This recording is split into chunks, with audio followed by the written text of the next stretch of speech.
Hi students, welcome back. और इस छोटे से वीडियो में we are going through the May 25 का पेपर, जो अभी मई 25 अभी 2 दिन पहले आया था, राइट। तो मैंने यहाँ पे एक समरी दिया है।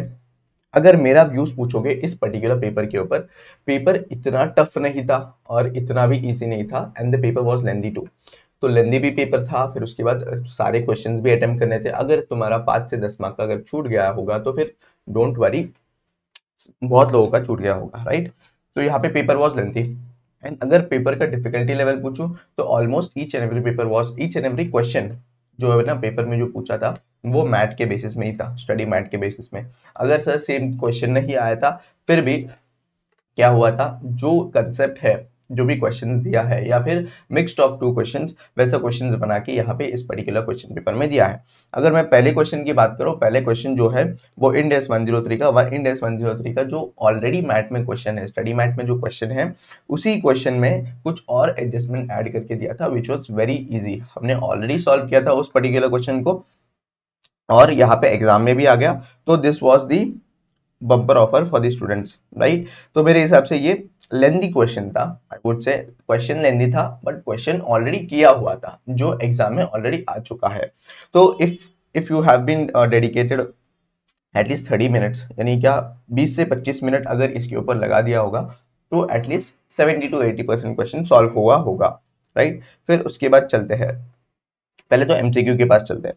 एमसीक्यू अगर मैं बात करूं, एमसीक्यू की बात करूं, एमसीक्यू सर यहाँ पे मैनेजेबल थे, इतना भी डिफिकल्ट नहीं थे, मैनेजेबल थे। और अगर कंसेप्चुअल क्लैरिटी था ईच एंड एवरी इंडेक्स का, तो फिर उस केस में यहाँ पे ईच एंड एमसीक्यू अच्छे से सॉल्व हो जाते थे, राइट। फिर उसके बाद मैंने यहाँ पे डिटेल में देखा नहीं है, और यहाँ पे जो आंसर्स मार्क्ड है ये मैंने मार्क नहीं किया है, जहां से मैंने पेपर उठाया है वहीं से मार्क था, ऑलरेडी मार्क था, राइट।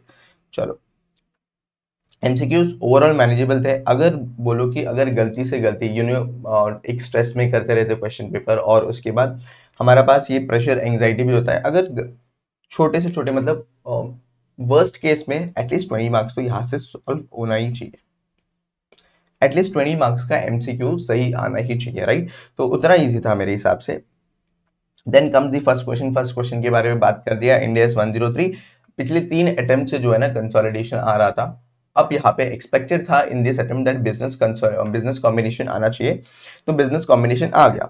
और बिजनेस कॉम्बिनेशन वैसा ही आया जैसे हमारे मैथ में है, स्टडी मैथ में सिमिलर क्वेश्चन है, वो क्वेश्चन के सिमिलर क्वेश्चन के टाइप में आ गया है, राइट। फिर उसके बाद क्वेश्चन नंबर टू 109 था, विच वॉज लोन मॉडिफिकेशन का।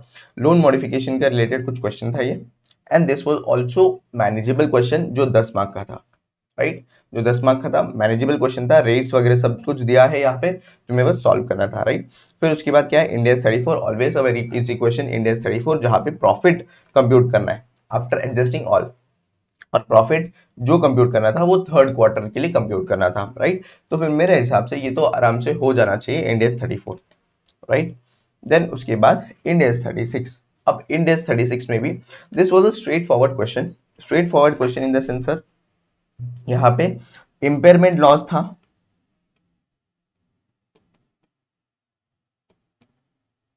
एंड यहाँ पे then again reversal of impairment loss.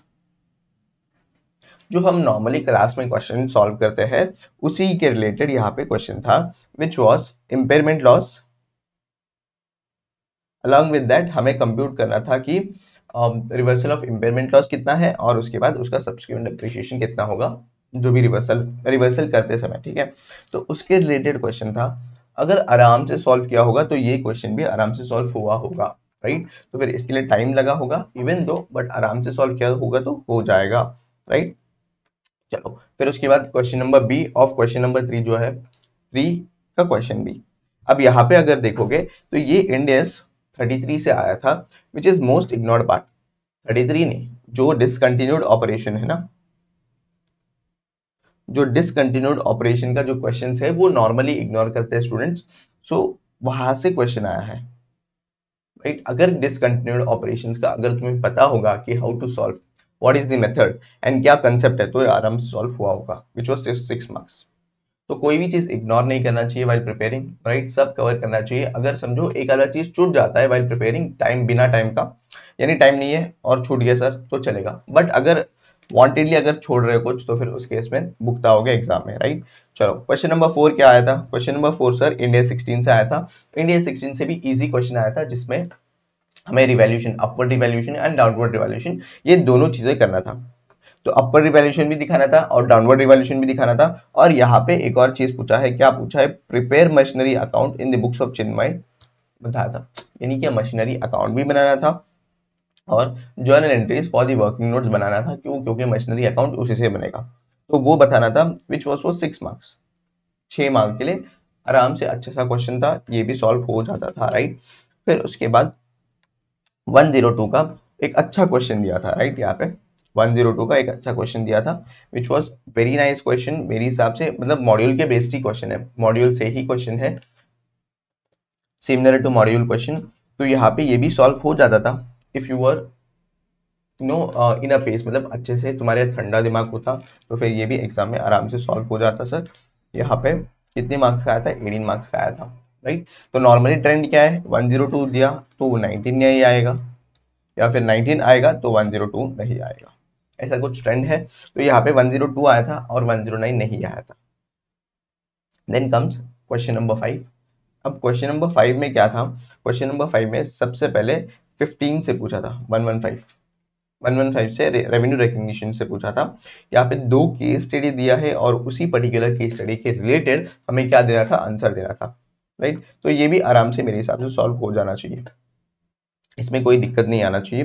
Then part B was 111 + 1 16 का 111 क्या है? जॉइंट अरेंजमेंट, और 16 क्या है? मेरा पीपीई, उसके रिलेटेड एक क्वेश्चन था। इसमें दिक्कत आया होगा तो आ सकता है, बट इवन दो अगर कंसेप्ट होगा अच्छा तो फिर सॉल्व कर पाओगे, ठीक है। उसके इधर में एक और क्वेश्चन दिया था, which was from Ind AS 1, that was from Ind AS 1, जहां पे हमें क्या करना था?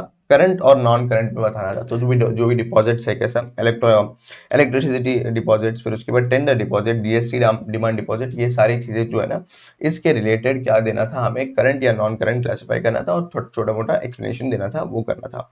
देन उसके बाद और में जनरल पर्पस फाइनेंशियल रिपोर्टिंग का क्या लिमिटेशंस पूछ रहे थे। नॉर्मली ये सारे लोग इग्नोर किए होंगे, दिस वॉज फॉर श्योर। यहाँ पे ये इंडियस 1 के हिसाब से सॉल्व करना चाहिए, तो इंडियस 1 का हो गया होगा, विच आई फील। देन उसके बाद अगर यहाँ पे देखोगे, इसमें दिक्कत आ सकता है, जैसे मैंने बोला इसमें दिक्कत आ सकता है, राइट। तो फिर यहाँ पे 111 और +16 ये दोनों अप्लाई करके क्वेश्चन सॉल्व करना था। तो ओवरऑल क्वेश्चन नंबर 5 में थोड़ा बहुत क्वेश्चंस अच्छे थे। देन उसके बाद क्वेश्चन नंबर 6, जहाँ पे क्वेश्चन नंबर 6 में मुझे फर्स्ट थिंग पूछा था ब्लॉकचेन, जो अकाउंटिंग टेक्नोलॉजी को जो क्वेश्चन है, अकाउंटिंग टेक्नोलॉजी जो चैप्टर है, जिसमें डेडिकेटेड 5 to 10 मार्क्स का जो है ना क्वेश्चन पूछा जाता है एफआर में, जो प्रोफेशनल एथिक्स है, and other one was accounting technology, उसमें से क्वेश्चंस पूछते हैं। तो यहाँ पे उसी में से पूछा है, राइट। देन उसके बाद मुझे इंडेस 2 से एक क्वेश्चन पूछा था, which was a good question, जो आराम से सॉल्व भी हो जाता था, ठीक है। तो यहाँ पे इंडेस 2 से क्वेश्चन आया था फॉर 5 मार्क्स, एंड उसके बाद 113 से भी क्वेश्चन आया था। तो फिर नॉर्मली इंडेस 2 और 115 ये इग्नोर्ड स्टैंडर्ड्स है, 113 और 2 ये इग्नोर स्टैंडर्ड्स है। यहाँ पे कोई भी चीज मेरे हिसाब से इन दी एफआर कोई भी इंडेस इग्नोर नहीं करना चाहिए। क्यों नहीं करना चाहिए? क्यों? क्योंकि कहीं से भी क्वेश्चन आ सकता है, राइट। अब समझो फॉर एग्जांपल इंडेस 1 से नॉर्मली इग्नोर करते हैं, तो इंडेस 1 से कहाँ से? इंडेस 1 से 4 मार्क्स का क्वेश्चन आ गया। इंडेस 2 भी नॉर्मली इग्नोर करते हैं स्टूडेंट्स, तो फिर इंडेस 2 से भी यहाँ पे मार्क्स 4 मार्क नहीं 5 मार्क का आया था, राइट। फिर उसके बाद 113 भी मोस्ट प्रोबेबली इग्नोर ही करते हैं। क्यों? छोटा स्टैंडर्ड है, कभी क्वेश्चंस नहीं आया एग्जाम में, बट इस बार आ गया।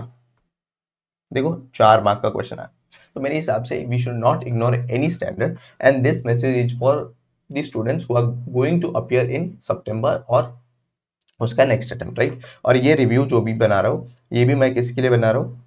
नेक्स्ट जो सितंबर या उसके आगे वाले अटेम्प्ट है उनके लिए बना रहा हूँ मैं एक्चुअली। और यहाँ पे एक छोटा सा समरी दिया है, जिसमें से तुम समझ सकते हो क्या पैटर्न है, what is the pattern of the questions. और कितने मार्क्स के आए हैं, so that you can go through. और उसके बाद अगर कोई भी अगर सितंबर में दे रहा है, उसके नेक्स्ट अटेम्प्ट में दे रहा है, तो फिर आप लोग एक बार ये एमसीक्यू वाला पार्ट एटलीस्ट ये सॉल्व कर लो, तो you will get a better confidence कि तुम्हारा कंसेप्ट क्लियर है या नहीं। एमसीक्यू का solution I will bring soon. MCQ का सोल्यूशन तुरंत, मतलब एग्जाम होते ही ग्रुप 1 का I will upload the solutions of MCQ. मेरे पास ऑलरेडी एमसीक्यू के सॉल्यूशंस बने हुए हैं। Then comes the descriptive part. Descriptive part का जो बिजनेस कॉम्बिनेशन है, मेजरली मैं सोच रहा हूँ उसका ही अपलोड कर दूं। Why? Because it was the lengthiest question in the exam, तो उसका पहले अपलोड कर दो, फिर उसके बाद बाकी का देख लेंगे, right. So thank you for watching this lecture, and अगर आप नए हो इस दिस पर्टिकुलर चैनल में, तो do subscribe the channel and hit the bell icon for the latest video. And I am also providing the free lectures of financial reporting. So अब तक मेरे हिसाब से ऑलमोस्ट 40 to 50% सिलेबस मैंने cover कर दिया है एंड यूट्यूब में अपलोड किया है, एंड उसके रिलेटेड नोट्स मेरा कहाँ पे है, मेरे टेलीग्राम चैनल में अवेलेबल है। गो checkout and please do subscribe the channel, and thank you.